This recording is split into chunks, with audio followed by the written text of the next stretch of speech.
This is the Escape Podcast for Star Wars The Old Republic. This week, we look at the Guild Heraldry system from the PTS and get back to the Dreadmaster story, and then head west with a ride on the Oricon Trail. It took me a little bit to get into that accent there, didn't it? I couldn't get into it right away. I was totally wondering where you were going with that, but now I Oricon get it. Trail. The Oricon Trail. Yeah. This broadcast astromech is EPC 285. And playing alongside me is a little lady we like to call Seema. Hi, Seema. Oh my God. Howdy. Hello. Seema. So How's it going? that's your pioneer voice. Apparently, this is my pioneer voice, which is sort of like a cowboy voice, which isn't really a pioneer voice. But I'm going to go with it. I like it. I'll go with it. Yeah. Oh, hello everyone. Yeah, I'm doing good. I had a good week, and we're here on Oricon, which we were just talking about before the podcast. This is like one of my favorite places in the game. I've spent so much time here, not only doing operations here, but also doing dailies and yeah, fond memories. So I like it here. So yes, but I should tell you guys that we're recording on a Tuesday night, so we just got here from our mandatory fun night, and tonight we did rampages on 3 planets. But to add a little interest, we had a prize.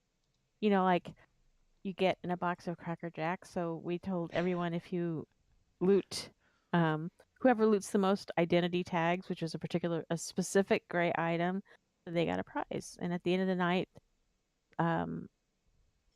somebody got them out. So I don't know. That made it more fun to me. Belosh did. Belloc. That's right. Belloc. Yes. Belloc. And then also last week for our ops team night, Lords of Light, or LOL, we basically had our Kaon Under Siege Club, which is, we only had 4 or 5 people because we had some absences. So we decided to run Kaon Under Siege because it was Rackle Week, and there's a special boss in that flashpoint that only appears during Rackle Week, and it drops a Rackle pet. So we went and ran that until all of us had the pet. Cool. So we actually splashed over onto Friday night to do that too. So you're running Kaon for that for the is that the midnight Rackling? I think so. Midnight. Yes. Yeah, that sounds right. Yeah. So it was yes. Cool. Yes. Kaon Under Siege. And then, like other people I know, I have gotten just the last 2 or 3 weeks of OSIS boxes have just been either repeats of stuff I already have or relics that I can't use. So I'm losing steam on that whole process. Mm-hmm. However, yeah, probably will still do it because it's just so easy to do 10 dailies there in a week. So it's hard not to do it. Right. So I guess that there's something to that. Right. Might as well still have pieces to fill in. Could start doing it on other characters, start filling in some alts and things like that. And I noticed that I have accumulated another 500 of those things that I can never remember the word. Unassembled components? Yes, thank you. It's such a generic term. That's why I can never remember it. Unassembled components. So I need to turn those in for a crystal. Yes. But anyway, yeah. So that's been my week in SWTOR. How about you, Max? I had a little bit of fun yesterday. This was actually the second week in a row, or was it 2 weeks ago that we did it last? There's a little bit of a guild challenge going on. I think it was Medulla who challenged Marcus to, I think the challenge was something like, I will give you some amazing amount of credits, like tens of millions, 100 million credits, something crazy. I bet you can't get a group together and kill the hateful entity, whichever one is in hard mode Terror from Beyond, which requires I think you. Yeah, what's that? I think the context was more like Marcus was all, "Oh, we're gonna go kill this boss. I love secret bosses. We're gonna kill him." And Medulla was like, "No, you aren't. Yeah, that's It's probably what it too is. hard. It has too many steps. Yes, You have to do this, and you have to do that, and you have to do that." He's just like, "I'll give you 100 million credits if you actually pull it off." And Marcus is like, "Okay, and challenge accepted. Uh, that's right." Part of those steps include needing to kill uh, Dreadtooth and needing to kill Dreadtooth on 10 stacks. So everyone in the group, once you summon the boss in TFB, needs to be wearing the mask that drops from Dreadtooth. So you need to kill Dreadtooth enough times for everybody to get the mask. And then you need to kill Dreadtooth on 10 stacks. I think we've talked about this in the last couple of weeks. Each time you kill Dreadtooth, you get a vial. That vial, you can apply that vial back to the next time you summon or go after killing Dreadtooth to increase his difficulty up to 10 stacks. And then at 10 stacks, he's relatively difficult. And this was the second time we went after killing him with 10 stacks. Marcus was rallied the troops, got people together across a couple different guilds and groups, and we had 24 people again, and we killed Dreadtooth again. Dreadtooth, and then we killed him in 10 stacks, and we killed him on 5 stacks because people hadn't. We had killed him on 10 stacks and got that achievement. We hadn't killed him on 5 stacks, so there's another achievement for doing it on 5, and there's another achievement for doing it on 1. We killed him on 10, and you're guaranteed the pet drop, which is this pet I'm looking at right now. And Seema won the pet, and Yes, then I did. there was someone in the group named Fire, who Fire won the pet on 5 stacks, which is a less. There's a chance of a drop only on the less than 10s. It did drop. Fire won the drop and said, "I'm not really a big pet person. Why don't I give it to somebody?" And he said he was going to give it to me, so we both could have one here on the podcast and show him off. So this is my Dreadtooth baby Dreadtooth pet, which is super super cool. Um, we had a little bit of a And snafu on that boss though too. So go ahead and then I'll tell that story. well, I was just gonna say, I was able to make this one, which I hadn't made the first Oh, there one, you are. and it took a long time to get the group together, which is why I could make it. Because yeah, I when I got home, then it was still forming, so I got in on it. But I was one of the people who I've done Dreadtooth so many times. I've done them on 10 stack so many times, but I never got the 5 stack achievement, so I was happy to get that. Yeah. Yes, I was happy to get it too.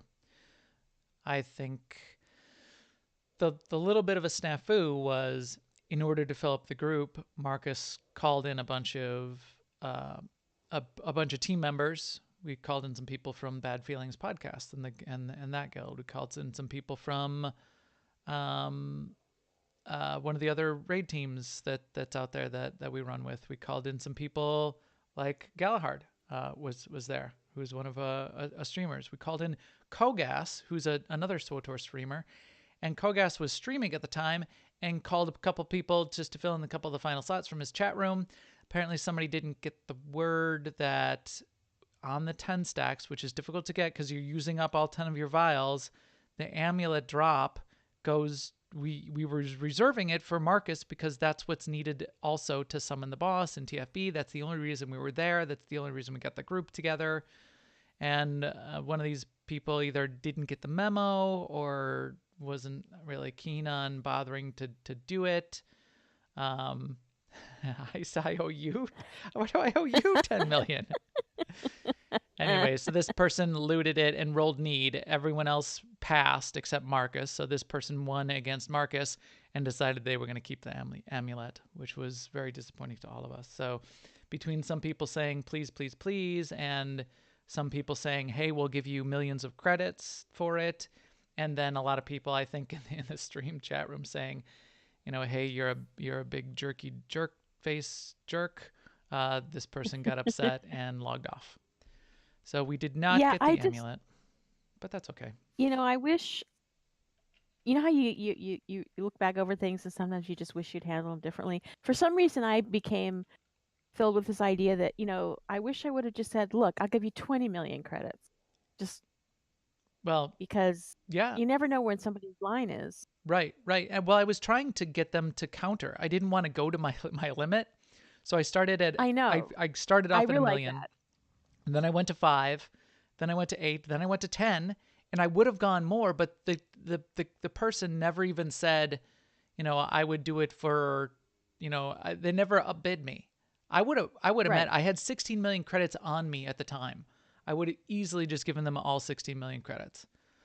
See, that's why I feel bad because I had like 160 million credits on me at the time, but it, and I could have. yeah, but I I mean, you're just not feel going to like start at 100 million credits. I mean, give me no, something I'm here. Say not. anything, dude. No, But they but didn't. it was Yeah. obvious at some point he wasn't going to counter Right. because he wanted to keep it. Yeah. But now I wonder in retrospect if we just went like if I had just gone like flat 20 million, he might have said, "Okay, now we're talking." Who knows? Big fat streaker getting in the picture, laying down next to Dread 2. Nice. So to make sure they're in the scene. Dread Tooth Bye. is not Thanks for amused. coming. Big fat streaker. But yeah, so some people were being quite mean to that person in the chat room stream from what I understand. Most of our group was relatively civil, but nobody was very happy with this person. I'm not going to call them out, nor their guild, nor their legacy name, although I have them all written down here, so I remember. Regardless, that happens.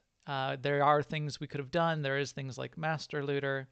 We just thought everyone was cool and On everyone board. was in on it, Yeah. and everyone was except this one person, which was unfortunate. But Marcus has And one, if not two, unfortunately, amulets, so we'll still be able to do what we need to do.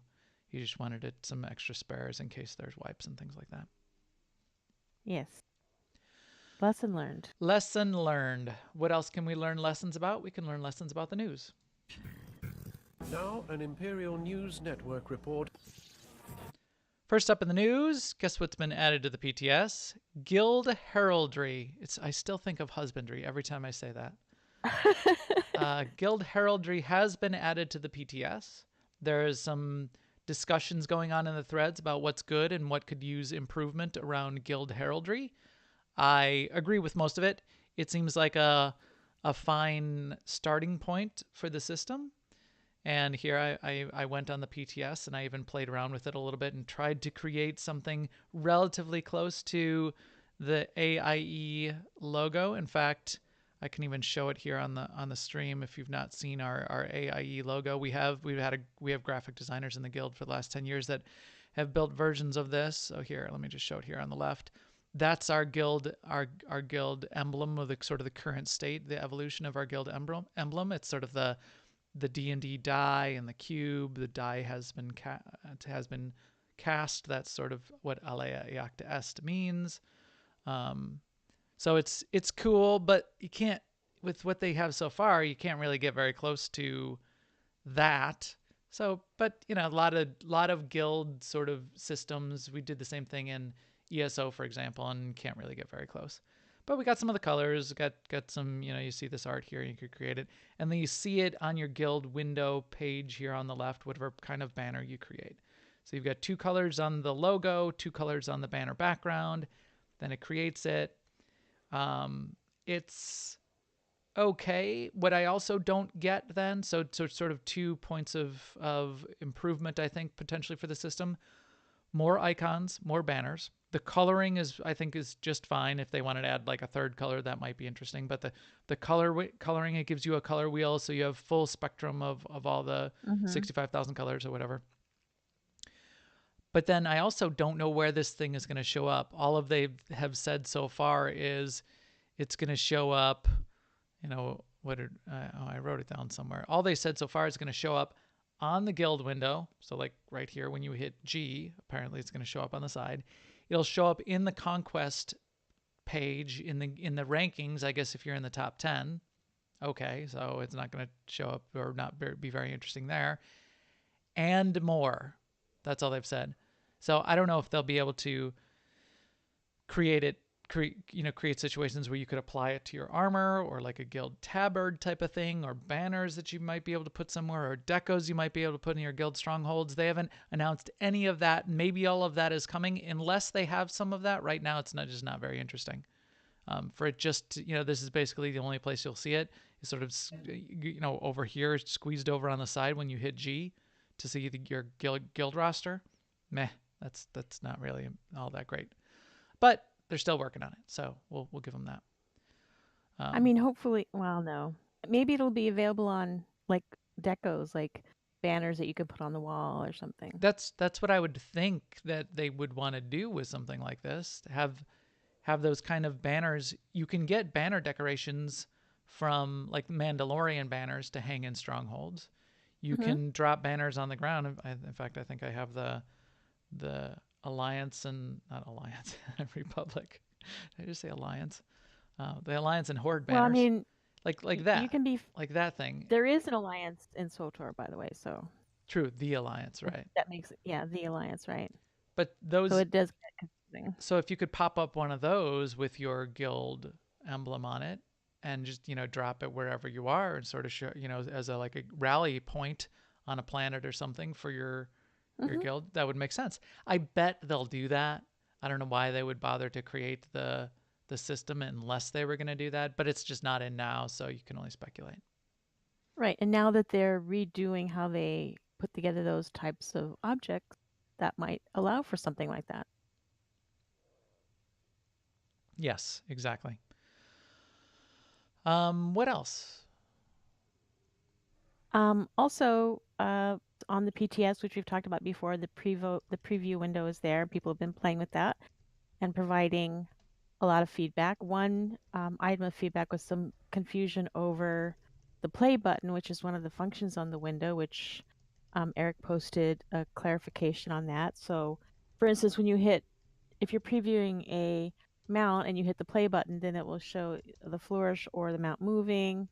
You hit it again, the mount will stop, and similar things like that. If you have a weapon equipped and you hit the play button, then it will show a weapon animation, uh, on and on and on and on. So you can check out that thread and that post.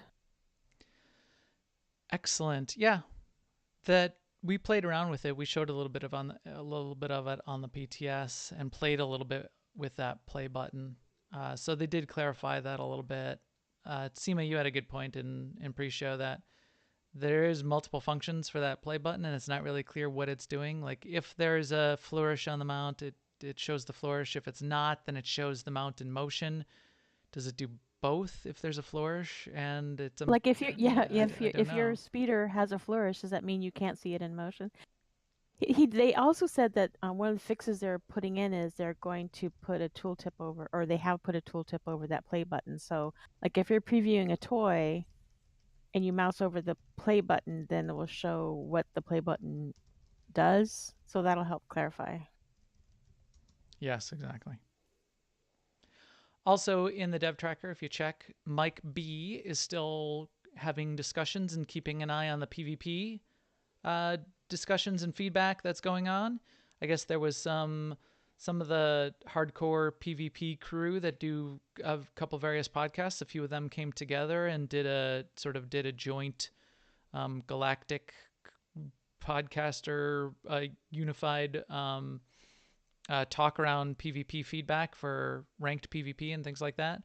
And they posted some of the notes for that in there. If you look in the dev tracker, you can see that thread. You can get to their podcast and listen to it. But they said, hey, it would be great if the BioWare team was also looking at this. And Mike B replied in the thread, said, hey, I'll take a look. Yeah, you guys, I guess it was quite long, couple hours of them talking or something. So he'll have to maybe just play it on double speed and try to get through the feedback. But some of it was summarized in the thread too, so they'll be able to look at that and keep the discussion going. The fact that again that we're seeing activity of BioWare continuing to pay attention, that in and of itself is great. And there's a small but meaningful fix coming that people have been asking for to Vector's eyes in a romance scene. And in the female agent romance with Vector, there's a scene where he uses an ability he's learned to put the hive at bay so that he and the agent can be alone. And in the early versions of the cutscene, the way that was represented is instead of having the black, glossy, filled in eye, he has like a regular human eye. And she even comments, oh, your eyes are cute or whatever. And that hasn't been working for a while, and that is going to be fixed soon. Yeah. So that is an example of something small, but a fix that's coming.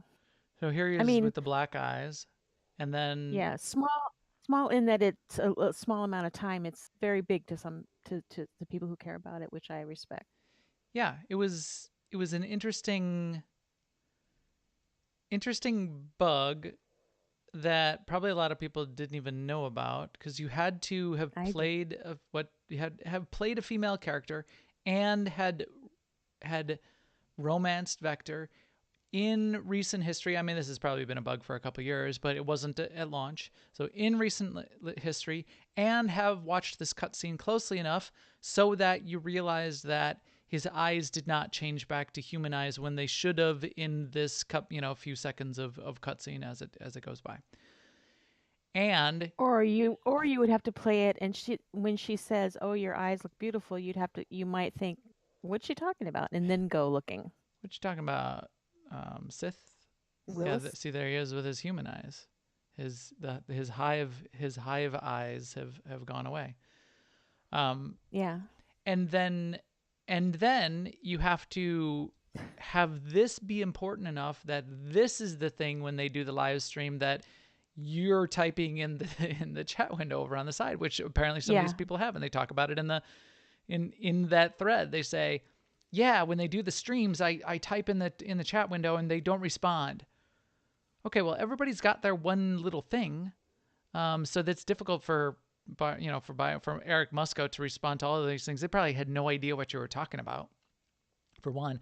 For two, I just thought it was one of those interesting cases of, here's a sort of what you would think is a really small niche thing, and like, to me it doesn't seem very important to my gameplay and my story, but it is to this group of people that are in this particular situation. In fact, one of the people in the thread was saying, I've done this before. I'm rolling a new character just so I can go through that cutscene again and record it with this new character that I've created. And I've paused my class progression story with Vector because because it's broken still, and I've had it on pause now for some indefinite amount of time, and I'm waiting for the day that they fix it. Wow, that's pretty specific and niche, but it's a thing. Which, okay, so it's I a get thing. it though, because I have things that don't bother anybody else, Yeah, but they still bother me. right. So that I thought that was pretty unique and pretty interesting. I have things. I got things. That's what this is why my Merc had to change her hairstyle, because Yeah, her old hairstyle started clipping in a weird way, and I was like, I couldn't look at anything else. Hive eyes are watching you. Hive eyes have seen a lot of loving, and they're never going to see another woman like they have with you. All right. So, Ooh, guild ooh, news. ooh, ooh. Up in guild news, we do have a new mega that's going to be coming up. I don't know when that is yet. We have to Sometime pin in down. April. Yeah, it's going to be in April, and I'm sure Marcus will have something cool planned for us. I can't wait to see what it is, but keep an ear out, keep an eye out for that, and Marcus will tell us what's up in Megar monthly event coming up in the next few weeks. Also, just another reminder, it's actually coming right up. March 29th, there's an AIU meetup in Boston for PAX East. So if you're going to be in Boston, or you think you might be in Boston, come and hop in our Discord, and you can get some details about where people are going to be. Dang it! I And really, when. really wish I was going there for that. I little idea in the back of my mind still keeps saying I should try to find some cheap plane ticket and try to get out there, but that's Do not going to it. happen. Do it. What I do Well, yeah, have, you'd only find expensive plane tickets. what I do have, because I'm feeling saucy, is I have my Oh, Star yeah. Wars Celebration passes for the fam, and we will have an AI meetup for this in a few weeks as well. So we've got that going. I can't show you the backs because you'll get my code, which will cause problems, I think, because I need to activate them. That would, yeah, don't look at that. Steal my tickets, activate them out from under me. Don't steal Max's Star Wars Celebration tickets. But yeah, we'll have that. Oh, and one other thing in terms of guild news. So our broader guild, yeah, chat room Floridan. The Cantina is on Saturday night of Star Wars Celebration. On Friday night, there will likely be an AIE meetup. So keep an ear out for details on that. Watch our guild Discord. I'll be posting the details. It's going to be at one of the hotels downtown on Friday night, where I have blocked out some space.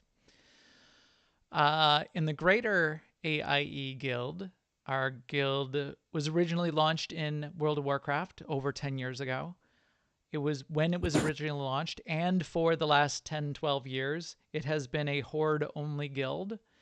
Big news. Well, before I tell it to you, why don't I just play the this audio announcement that was created, this 75-second commercial, which explains what's going on with that guild, which is big news for us. So listen up.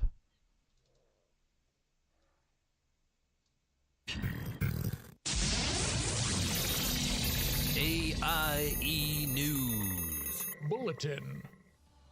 Have you heard the news? Apparently, after more than 10 years, Molten Core is frozen over. That's right. Aleact Est now has an Alliance co-guild. Right here on Earth and Ring, we now have a home for our Alliance alts. So go ahead, grab your old human and night elf characters, or roll up one of them new allied races and get your butts into that Alliance guild. It's as easy as ever to get an invite. Just drop your character app in the system and jump in the Alliance side Blizzard community or the LFO channel in Discord, and an officer will hook you right up. It's true. I've heard the voice of Azeroth, and she cries out in glee that we finally brought balance to the factions. For the Horde and the Alliance. Okay. I love it. I crack myself up every time I listen to that. I made that Sunday afternoon, and my throat was sore for the rest of the day after doing that. That's my Magni Bronzebeard voice. So there you go. Yeah. So I gotta say, I tear up a little bit when I hear that for the Horde and the Alliance at the end there. yeah, it's good. I mean, it's a good thing. and you know, Star Wars people. Part of why we were able to do that now is people knew from our experience in Star Wars that you can play on both sides. Yeah, and that we could make it work. In WoW, in order to just keep the community together and keep things simple, and because WoW was always sort of designed at that Horde versus Alliance and that being a big deal, and they really wanted critical mass on one side for forever, there was always just Horde. It was Horde for life, and that was a much bigger deal in World of Warcraft back in the day. I mean, people got like Horde tattoos on their arms or Alliance tattoos on their butts or whatever they did. It's not so much like that these days. Just as we do in Star Wars, we want to see both sides. We want to see both sides of the story. So we finally got to a point, and this latest expansion got far enough along that we said we all have the alts on the other side anyway. We're tired of going off to other sister guilds that we have, and we'll still do that for certain situations. Like, we're not doing a whole bunch of raiding. We don't have raiding teams. So there's other guilds like CTR on Airy Peak, where AIE people still have raiding tunes. But to open up a little Alliance guild on Earth and Ring and be able to put a couple Alliance alts in there so that we can have a place for our characters where we're just flipping over to see the story, it finally made sense. So that's where we're at. But yeah, I was amused. I was amusing myself more than anything else by creating that. I think it amused everybody. Yep. And then a final shout out in the community news. As I was doing the research on the guild heraldry, I was talking to Kid Lee. Kid Lee has made a nice video on YouTube which played with the guild heraldry as well. I recommend going and checking that out. He actually did it with our test guild. You can sort of see it in action there. He'll walk you through it in his video. So look up Kid Lee on YouTube, and you can get a full walkthrough, and he'll show off how how you select the different icons and what the color picker looks like, and he purposefully creates a really gross looking guild banner that you can see him do, and he speculates a Yeah, little but bit he as doesn't. well. He just really walks you through how it works, and it makes it very easy to understand. Yeah. So if you can't get on the PTS to try it yourself, this is the next best thing because it'll walk you through it directly, which I like. So good job, Kid Lee. That was pretty cool. And shout out to the chat room. You guys are awesome. Thanks for putting up with us and listening to us goof off in the pre-show and post-show. We will catch you after the show as well. As we do every week, we'll do a little bit of a drawing as well. So, and with that, we're back to talking about some Dread Masters. That lump in your throat, it's panic. Think on what will happen next. Think on it, Seema. Think on what will happen next on Oricon. So when we left off last, we were finishing up Section X, and we had talked about Terror from Beyond, and the Dreadmasters had progressed far enough. Oh, and Scum and Villainy. So we finished up Scum and Villainy was the last thing. Scum and Villainy, we killed the first of the Dreadmasters. We kill Styrak, which is the first of the 7 Dreadmasters. 1, 2, 3, 4, 6 Dreadmasters. So we kill Styrak on Darvanis in the Scum and Villainy operation. Next step in the story, you hear through the grapevine that now the Dreadmasters are regrouping. They've created a new stronghold, and this is at the point in the game where BioWare introduced the planet of Oricon, which was fascinating. So this was a really cool point in the game where not only did they add in the planet, and they added in Oricon, and they added it it wasn't even a full expansion at the time, I don't believe. No, it wasn't. It was sort of like an interlude between expansions, but it included the planet, the story on the planet, this whole planet's worth of dailies, this sort of heroic daily center, which we'll sort of walk through here a little bit. I'll show you on the map, and maybe we'll wander around a little bit. And then at the sort of the end of this area of the planet is the Dread Fortress. The Dread Fortress Dread Palace combo, which has actually ended up being 2 operations, which was really cool at the time. This Oricon, Dread Fortress, Dread Palace, we'll definitely go through Oricon today. We might do then two more episodes where we talk about Dread Fortress in detail, Dread Palace in detail. This is the ending of the Dreadmasters influence, Dreadmasters story across everything that's happened. So remember, we talked about how they start in the class story. They continue and have influence over every operation then that comes after that, either indirect or direct, all the way up through Dread Fortress and Dread Palace, which is such a huge amount of the content that's currently part of the game, driven by this Dreadmaster story. It's really compelling. So you were talking about Oricon to some degree, Seema. What are your thoughts on Oricon in general when it was introduced, and how you deal with it? Well, I really enjoyed doing the dailies basically on Oricon, and I like the 2 operations that are here. And Makia and I and other friends, we got into a rhythm of we would get together and do the weekly, because there is, in order to complete the weekly, there's a heroic that's a part of it. Right. And it's not that you can't solo it, it's just a lot easier and smoother if you have someone else with you.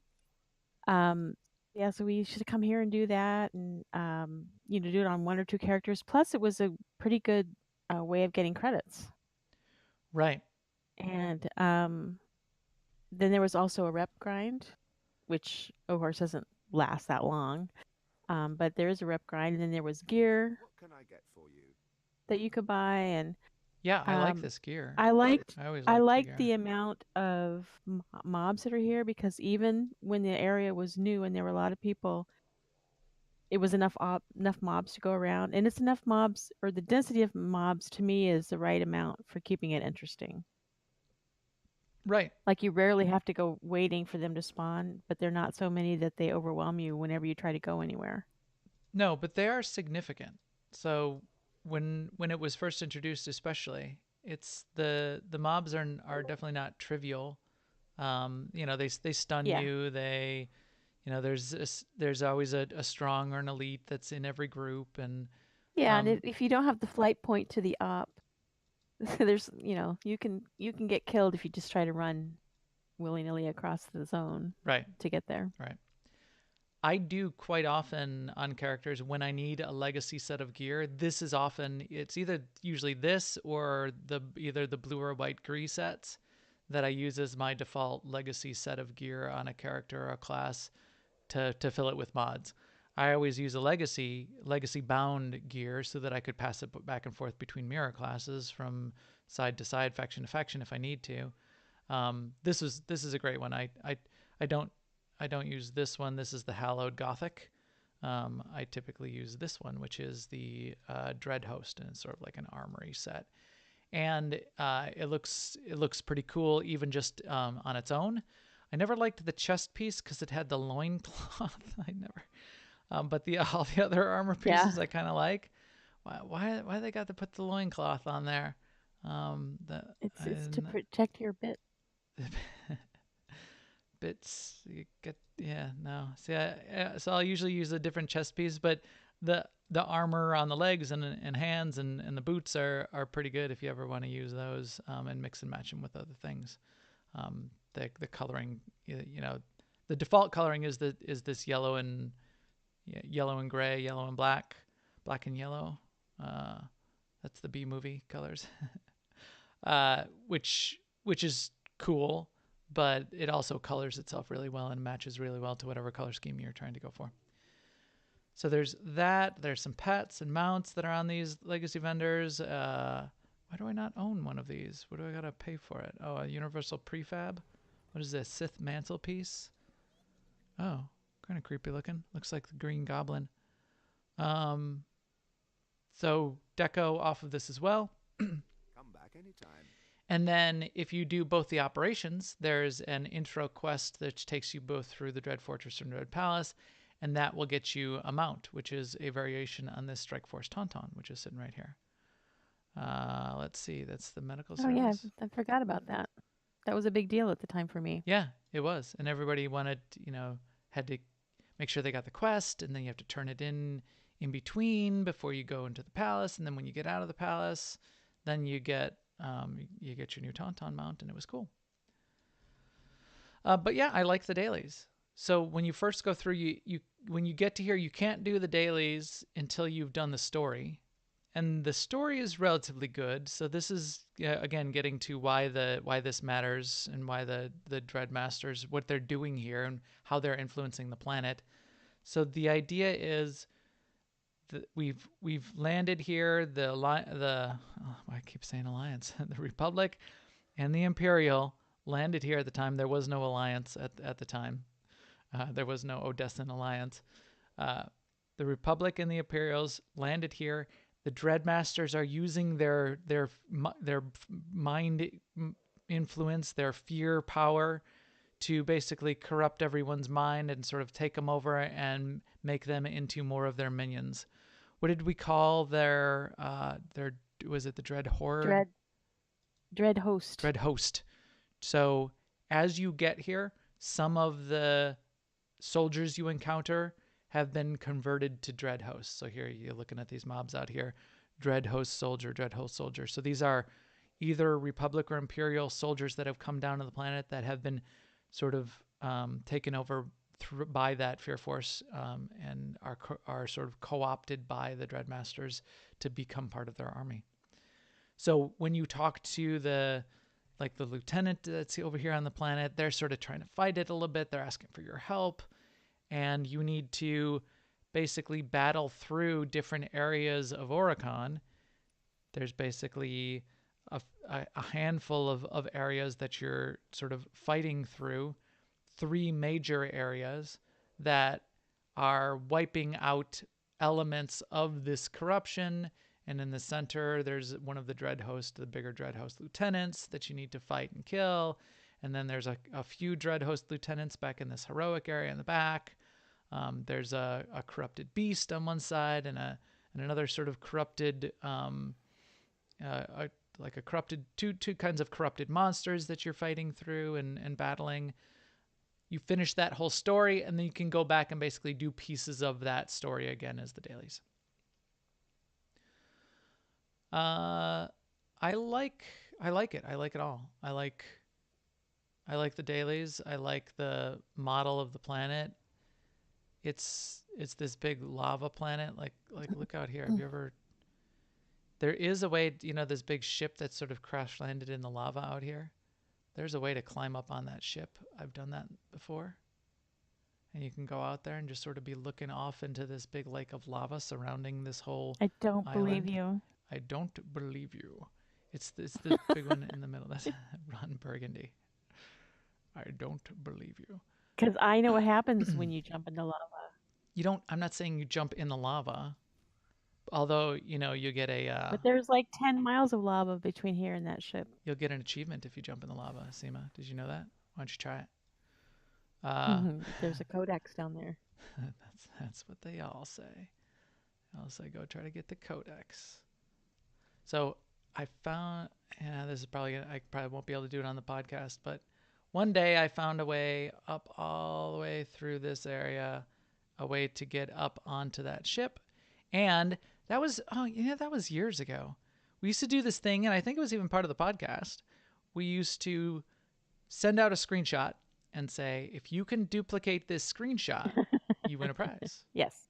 Yeah. And at the time, I got to be careful here. These guys are going to shoot me. I'll just shoot them right back, shoot them right in the face. In fact, that's what I'm going to have to do here.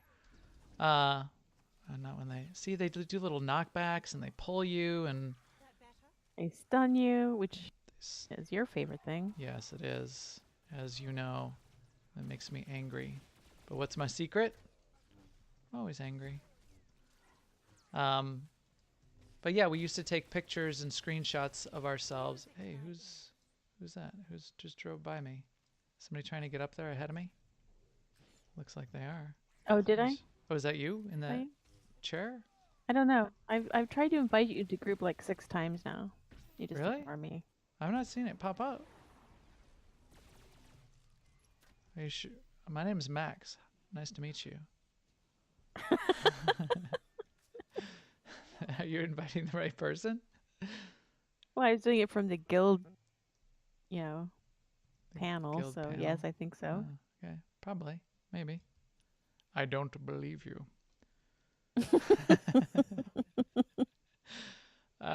Anyway, what was I saying? Yes, we would send out these screenshots, and if you could duplicate the screenshot, then you'd win a prize. And I don't know what the prize was. It was probably a lucky coin, which is another gray trash item that I have a collection of in my bank. But I used to get a kick out of trying to create new versions of these screenshots, and this was one of them. I found my way out there, way up there, Morty, onto this ship, which now I cannot find again. But if I find a way to get up there, I will prove it again someday.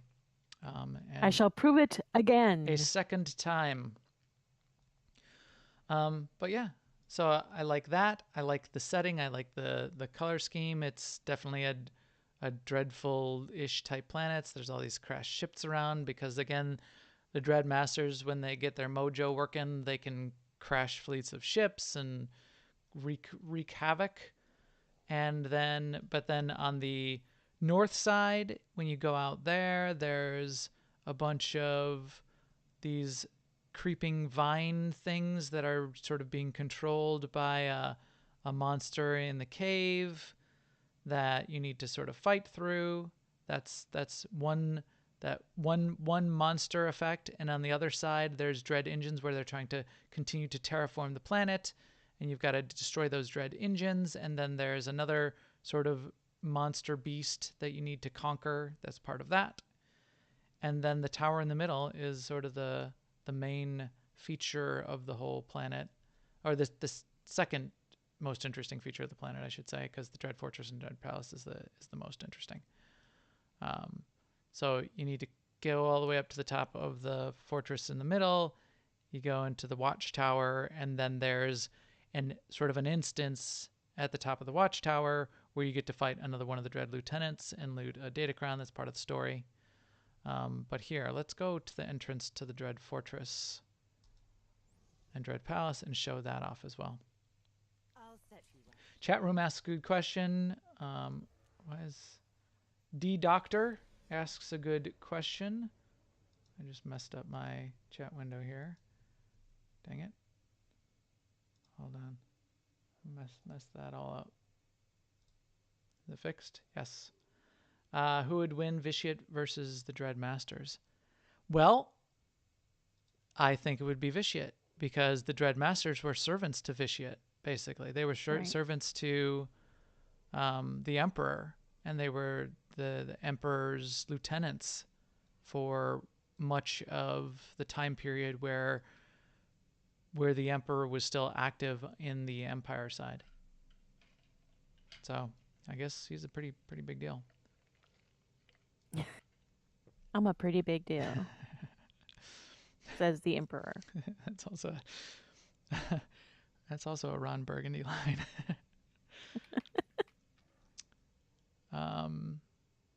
So here it is. This is the entrance to the Dread Fortress, and then you go through this sort of little weird teleporter thing, which this version of a teleporter doesn't exist on any other planet, except here. You walk through this, and you get to the entrance to Dread Palace. Pretty cool, eh? Okay. Yeah. Yeah. Now, as we get into those operations, we'll do that in the next couple weeks. The Dread Fortress, if you look at the map of the Dread Fortress, basically what you're doing is you're fighting your way through the Dread Fortress gates, and it's a series of gates that you're battling your way through. In fact, a couple of the mobs in there are sort of even named gatekeepers, keeper of the gates, etc., etc. You're fighting your way through all of those gates and getting to the inner sanctum of the whole fortress, which is the palace chambers. And then, spoiler, as you complete Dread Fortress, you kill your second of the Dread Masters. So then when you get to the Dread Palace, you have 4 Dread Masters left to fight, which ends up being five fights. Because you battle them down individually, and then you fight them all together at the very end, which is quite cool. All right, Seema. What else you think we should show them here on Oricon or talk about? Did I skip over anything? I sort of breezed through some of the... You can show them how it's possible to swim in the lava. Actually, you know what? I'll show you. So one of my favorite things to do when we have an ops night is to find interesting places to summon the group. This is a thing that I do. So if you need to summon your group, where am I at here? If you need to summon your group, this is one of my favorite places to summon the group. You can jump down onto these rocks down here below. That's one fun place to go to summon your team. Basically, there's a way to get down there so that... And by fun, he means everyone gets really annoyed. But there's also a way... How did I do it? There's a way to get on these chains also. Maybe I had someone do a knockback to knock me up onto the chain and then summon you up there. But yeah, when you're down here in the lava... Oh, that's a good place back there too. See me, you found another place I used to do it. Oops, don't touch the lava. Wow. I'm dead. But lucky thing when you do kill your friends by making them jump into the lava to get back out of there. That's a sign of true friendship. The med center is mere mere meters away down below. So yeah, come down here. Oh, Sema was defeated. Be careful when you Yeah, I jump mean, across. Starry Saber, that is correct. If Max is doing the summoning, you have to think twice. No, it's amusing. Okay, yes, you think twice. And one of your thought processes, do I want to be amused? Some of you may die. That's a risk I'm willing to take. Yeah, look how far you can get back here into the lava. Did you know you could like come hang out down here in these lava pools? So D Doctor makes a good point that if the Emperor were technically the Dreadmaster's master, wouldn't they want to defeat him because that is kind of the Sith thing to do with your master? And in effect, when the Emperor kind of turns away from the Empire, they do fill a void. They do decide to go out on their own, and that's why we're fighting them, is because they are raising their army and they want to take the galaxy for themselves. Right. Right. But further on, there was sort of, but it oh, go was ahead. sort of power vacuum. Now they didn't Yeah, like it's a go out of vacuum. their way to like figure out what was up with the Emperor, I guess. So that wasn't too cool of them. But yeah, once that sort of power vacuum existed, they start wreaking havoc around the galaxy, which is again what causes Karaga to to get all upset, and the Hutts to get all bent out of shape, and then all of the other things that go on with Terror from Beyond and Scum and Villainy and this Oricon. And then his second thing was, then wouldn't they start to fight amongst themselves for the same reason? And maybe not, because their power was largely dependent on them being each part of their little conglomeration thing. In fact, like their ability that's a good point to control people by fear and madness was a combined thing. That's a really good point. In fact, so as we said, there's 6 of them. Without all 6 of them, their power is significantly diminished. So after you kill the first one, after you kill Styrak on Darvanis, you get here, and as you go through the story, again, spoiler, as you go through the story and get up to the summit of the Watchtower, there's a cutscene where they invite you to join them. They want you to become the 6th member because now there's that vacuum and their power is diminished, and they need that 6th to be able to be as powerful as they expect to be. So you get they sort of give you a choice there. I don't know if there's any way to actually accept and become part of it. I don't remember. You sort of, you get to reply. I always replied with the big, flipping them the bird type of reply.